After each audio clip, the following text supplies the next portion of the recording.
Sequência de imagens em fusão lenta, as catacumbas de Roma, o deserto do Egito ao amanhecer, as montanhas do Líbano com seus cedros, as ruas de Calcutá, a tela de um computador com milagres eucarísticos, a praça de São Pedro ao entardecer. Tudo converge para uma única imagem, o céu estrelado sobre Jerusalém, com a cidade velha iluminada ao longe. Silêncio absoluto. Depois, suavemente, música de cordas. 16 temporadas. Mais de 2000 anos de história.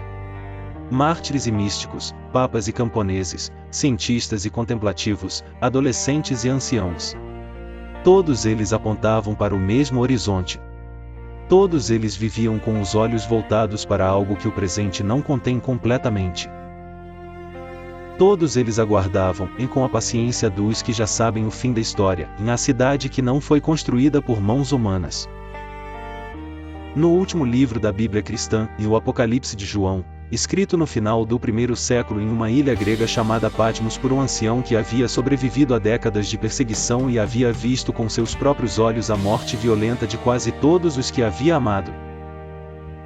Há uma visão que encerra toda a narrativa bíblica com uma imagem de desconcertante beleza e de profundidade filosófica inesgotável. João vê descer do céu uma cidade, a Jerusalém Santa, nova, preparada como uma noiva adornada para o seu esposo. Ouve uma voz que proclama: eis o tabernáculo de Deus com os homens. Ele habitará com eles, eles serão o seu povo e o próprio Deus estará com eles e será o seu Deus. Ele enxugará toda a lágrima dos seus olhos. Não haverá mais morte, nem luto, nem choro, nem dor, porque as primeiras coisas passaram. Essa visão, em a Jerusalém Celeste, é o destino para o qual toda a tradição cristã aponta desde que Pedro proclamou a ressurreição de Cristo diante de uma multidão perplexa em Jerusalém, 50 dias depois da crucificação. Não é uma metáfora de bem-estar social. Não é uma projeção psicológica de desejos insatisfeitos. É para a tradição cristã em sua integridade, a revelação do destino real da história humana. Não a extinção, não o ciclo eterno, não a dissolução no impessoal, mas a comunhão pessoal e eterna entre o Criador e a criatura, em uma existência que supera infinitamente tudo que a imaginação humana consegue antecipar.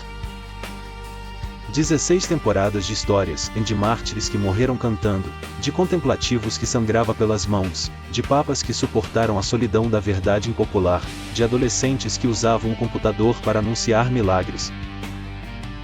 Todas essas histórias têm um denominador comum que as une além das diferenças de época, cultura, temperamento e vocação. Todas são histórias de pessoas que acreditaram que essa visão era real. E que viveram e morreram de acordo com essa crença. A questão que a Jerusalém Celeste coloca à filosofia, e que a filosofia, em suas versões mais honestas, reconhece não conseguir resolver com seus próprios recursos, é a questão do destino. Para onde vai a história? Para onde vai a pessoa individual que sofre, ama, busca sentido e eventualmente morre? Existe algo além da morte que justifique o investimento total que a vida exige?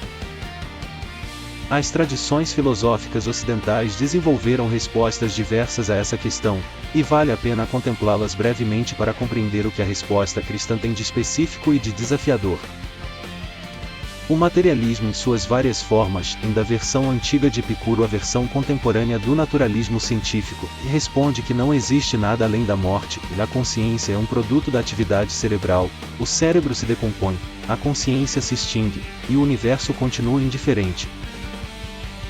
Essa é uma resposta honesta, mas ela tem uma consequência que seus defensores mais corajosos reconhecem, e ela torna o sofrimento absolutamente absurdo, o amor definitivamente provisório e a busca de sentido uma ilusão sofisticada. O idealismo, de Platão ao Hegel, responde que existe uma realidade além da morte, mas tende a concebê-la como impessoal, e a alma se reabsorve no todo, o individual se dissolve no universal, a pessoa particular desaparece em algo maior e mais abrangente que a contém. É uma resposta mais consoladora do que o materialismo, mas ainda insatisfatória para quem percebe que o valor da existência está precisamente na sua dimensão pessoal. Que que o que importa não é a consciência em geral, mas esta consciência, este amor, este rosto que não quero perder para nenhum universal abstrato. A resposta cristã é radicalmente diferente de ambas. A Jerusalém Celeste não é a dissolução da pessoa, mas sua plenificação. Não é o esquecimento da história vivida, mas sua transfiguração.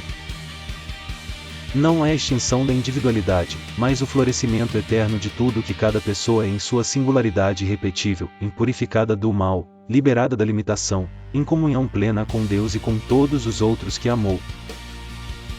Ao longo de 16 temporadas, encontramos personagens que habitavam esse horizonte escatológico de modos muito diferentes, mas todos eles com a mesma orientação fundamental.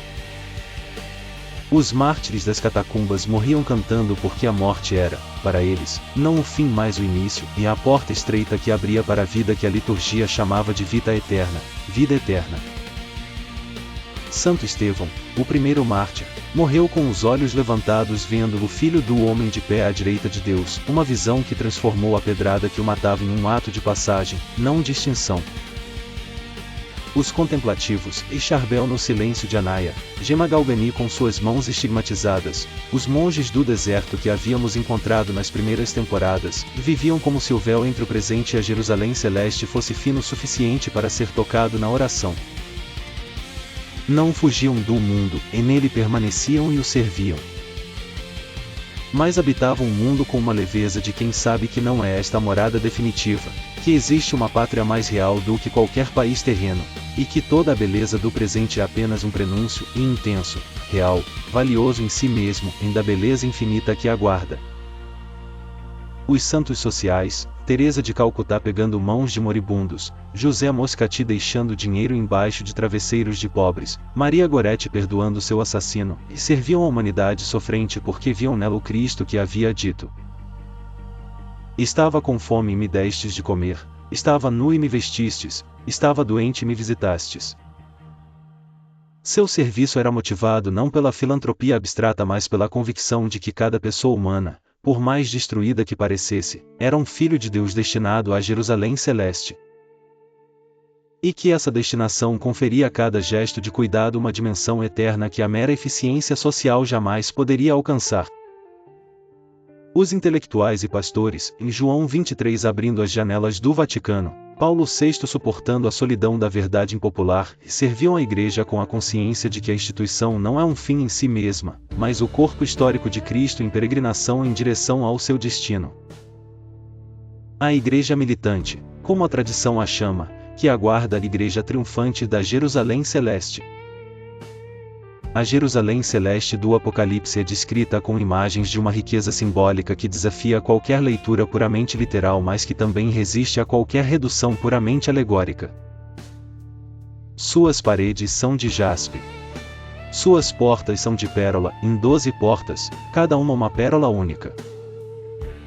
Suas ruas são de ouro puro, transparente como vidro. Em seu centro, o trono de Deus e do Cordeiro, e do trono flui um rio de água viva, límpida como cristal, e às suas margens cresce a árvore da vida, cujas folhas são para a cura das nações. Os teólogos que comentaram essas imagens ao longo dos séculos identificaram nelas algo que vai além da descrição arquitetônica de um lugar, é a linguagem da completude. Cada imagem evoca uma dimensão da existência humana que na história presente se encontra fragmentada, frustrada, apenas parcialmente realizada, e que na Jerusalém Celeste encontrará sua forma plena e definitiva.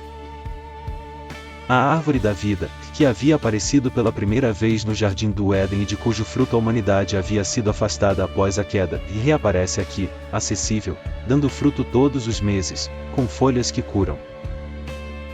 A história humana, que havia começado com uma expulsão de um jardim, termina com a entrada em uma cidade que é ao mesmo tempo jardim, porque em Deus não existe contradição entre natureza e civilização, entre criação e cultura, entre o que somos por natureza e o que construímos pela liberdade.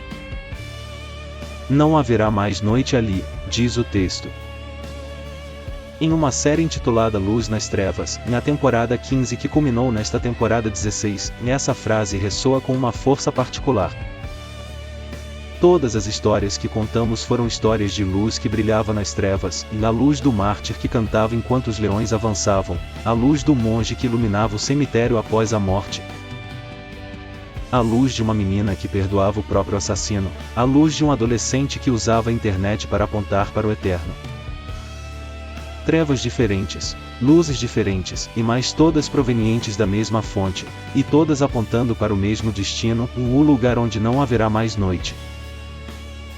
16 temporadas percorreram um arco narrativo que vai dos primeiros mártires cristãos nas catacumbas romanas até um adolescente milanês que morreu com 15 anos em uma cama de hospital em 2006. Mais de 2000 anos de história. Culturas diferentes, continentes diferentes, épocas radicalmente diferentes, e no entanto, uma continuidade que é, em si mesma, um fenômeno histórico extraordinário que merece contemplação independentemente das convicções religiosas de quem o observa. Nenhuma outra instituição humana sobreviveu a 2000 anos com uma identidade reconhecível, e com os mesmos textos fundadores, a mesma estrutura sacramental, a mesma profissão de fé em Jesus de Nazaré crucificado e ressuscitado. Impérios surgiram e desapareceram. Filosofias floresceram e foram esquecidas. Civilizações inteiras se ergueram e ruíram.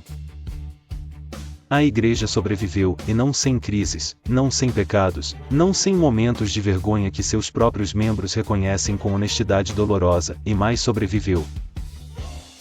E continua produzindo, em cada geração, pessoas como as que encontramos nesta série, e seres humanos que a presença de Cristo transformou em algo que ilumina o mundo ao redor. Como explicar essa continuidade? O historiador secular pode apontar para fatores sociológicos, políticos e culturais, e não estará errado. A história das instituições inclui sempre essas dimensões, e seria intelectualmente desonesto ignorá-las. Mas o historiador honesto, e mesmo que não compartilhe a fé, e reconhecerá que os fatores sociológicos e políticos não bastam para explicar completamente um fenômeno como Teresa de Calcutá, ou Charbel Maclou, ou Carlo Acutis. Há algo nessas vidas que excede qualquer categoria puramente humana, em algo que o crente chama de graça e que o não crente pode ao menos reconhecer como misterioso. A Jerusalém Celeste é a afirmação de que esse mistério tem um nome, tem um rosto e tem um destino. Que a história não é um ciclo absurdo de surgimentos e extinções, mas uma peregrinação, custosa, frequentemente dolorosa, pontuada de luzes que iluminam o caminho, em direção a uma plenitude que está além do que qualquer olho viu ou ouvido ouviu. O que Deus preparou para os que o amam, como Paulo escreve, citando Isaías, é algo que nenhuma categoria humana pode conter completamente. Mas as vidas que contemplamos nesta série são fragmentos luminosos desse algo, e prenúncios, primícias, sinais. Chegamos ao fim. Mas talvez seja mais preciso dizer que chegamos a um limiar, porque as histórias que contamos não terminam com a morte de seus protagonistas. Continuam, e nas curas que acontecem junto aos seus túmulos, nas vidas que suas histórias transformam, nos filhos espirituais que carregam suas heranças, e na perspectiva da fé que os animou, e na comunhão viva que mantém com os que ainda peregrinam. A comunhão dos santos, e esse artigo do credo que facilmente passa despercebido entre afirmações mais dramáticas, é a afirmação de que os que morreram na graça de Deus não nos são simplesmente inacessíveis. Que a morte não rompe o tecido da comunhão cristã, e apenas o transforma. Que Charbel, Gema, Maria Goretti, Teresa de Calcutá, Carlo Acutis não são figuras do passado que contemplamos com nostalgia histórica, mas intercessores vivos que a fé nos convida a invocar como amigos que já chegaram aonde nós ainda estamos a caminho. Essa é, talvez, a afirmação mais desconcertante e mais consoladora de toda a tradição cristã, que não estamos sós na peregrinação. Que a nuvem de testemunhas que o livro dos Hebreus descreve, e a multidão dos que foram antes e que nos circundam com sua intercessão e seu exemplo, é real, é presente, e está extraordinariamente interessada no nosso progresso. E a Jerusalém Celeste que aguarda no horizonte não é um prêmio para os extraordinários, é para os mártires e os estigmatizados e os gênios da caridade. É a morada preparada para cada ser humano que aceita o convite. É o lar de que toda a nostalgia humana é apenas um eco distante mal compreendido, e aquela sensação, que cada um conhece em seus momentos de maior lucidez, de que não pertencemos completamente a nenhum lugar desta terra, de que existe em algum lugar uma casa que não encontramos ainda mais que já reconheceríamos se chegássemos. Agostinho de Hipona, com quem poderíamos ter começado esta série e com quem é justo terminá-la, disse no início de suas confissões aquilo que toda a série, em última análise, tentou narrar: nos fizeste para ti, Senhor, e nosso coração está inquieto até que descanse em ti. 16 temporadas. 2000 anos. Milhões de vidas. Um único destino. Uma única morada. Uma única sede que a Jerusalém Celeste, e apenas ela, pode saciar. Sequência final lenta e solene. As catacumbas de Roma em silêncio. O deserto do Egito ao amanhecer. Os cedros do Líbano. O Nilo ao entardecer. As ruas de Calcutá. A Praça de São Pedro. A tela de um computador com uma hóstia luminosa. E finalmente, o céu estrelado sobre Jerusalém, com a cidade velha ao fundo. A câmera sobe lentamente até que as estrelas preenchem o frame inteiro. Fundido final em luz branca pura. 16 temporadas. 2 milênios de fé, sangue, luz e esperança. Mártires que cantavam enquanto morriam. Contemplativos que brilhavam no escuro. Santos que amaram na noite sem sentir o calor do amor. Um adolescente que usou a internet para apontar para o eterno. Todos eles viveram com os olhos voltados para a mesma cidade. Todos eles sussurravam, com palavras e com vidas, o mesmo convite: vem. Há lugar. Há luz. Há um pai que espera. A porta está aberta. Nos fizeste para ti, Senhor. E nosso coração está inquieto. Até que descanse em ti.